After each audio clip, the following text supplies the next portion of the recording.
Hi hello welcome to Kiran TV news. Pawan Kalyan garu మొన్న కొండగట్టులో ఒక ఆసక్తికర సన్నివేశం కనిపించింది. ముఖ్యంగా నల్లమల్ల ఫారెస్ట్ నుంచి శివ అని చెప్పి ఒక అబ్బాయిని గుండెలకు హత్తుకున్న ఆ ఘటన చాలామందిలో ఆసక్తికరంగా కనిపిస్తున్నటువంటి పరిస్థితి. దీని గురించి తెలుసుకునే ప్రయత్నం చేద్దాం. అసలు శివ ఎవరు, అసలు పవన్ కళ్యాణ్ గారిని అంతలా ఇన్స్పైరింగ్ చేసినటువంటి ఆ శివ ప్రస్తుతానికి అతను ఎక్కడి నుంచి, ఏ నియోజకవర్గం నుంచి ఉన్నటువంటి వ్యక్తి, అసలు తెలంగాణకి పవన్ కళ్యాణ్ గారికి ఎలా దగ్గరయ్యారనేది కూడా తెలుసుకునే ప్రయత్నం చేద్దాం. మనతో పాటు ప్రముఖ రాజకీయ సామాజిక విశ్లేషకులు చంద్ర శ్రీనివాస్ గారు ఉన్నారు. ఆయన అడిగి తెలుసుకుందాం. సార్ నమస్తే. నమస్కారం అండి. సార్, మనకి మొన్న కొండగట్టులో అతను పరిచయం చేశారు పవన్ కళ్యాణ్ గారు.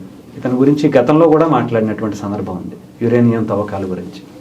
చెంచులకి సంబంధించినటువంటి వ్యక్తి, నల్లమల్ల అడవిలో పుట్టినటువంటి బిడ్డ, నాకు డబ్బున్నోడు కాదు గుండె ధైర్యం ఉన్నోడు కావాలి అని చెప్పి శివాని చూపించి గుండెలు హత్తుకున్నటువంటి పవన్ కళ్యాణ్ గారు ఎలా చూస్తారు సార్?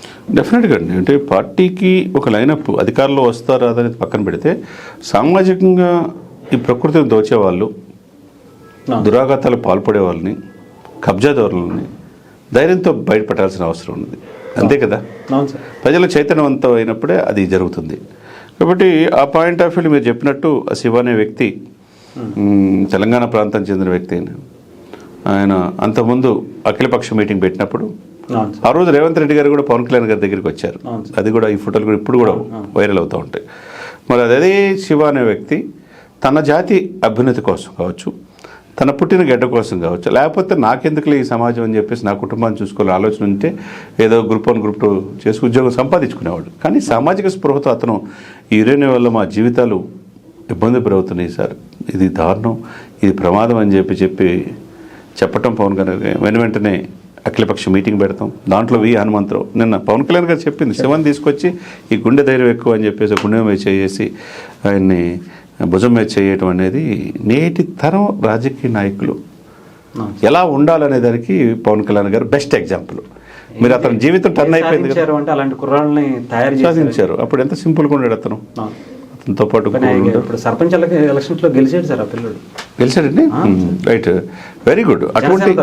అటువంటి చైతన్యవంతమైన వ్యక్తుల వల్ల ఆ రోజు రేవంత్ రెడ్డి గారు ఉండటం, తర్వాత మన హనుమంతరావు గారు కూడా ఉండటం, ఏదేమైనా కానీ ఇటువంటి వాళ్ళ వల్ల ఆ రోజు ఆ ప్రయత్నం శివ చేయటం వల్లే ఆ యురేనియం యొక్క ఇది అనేది ఆపగలిగాం.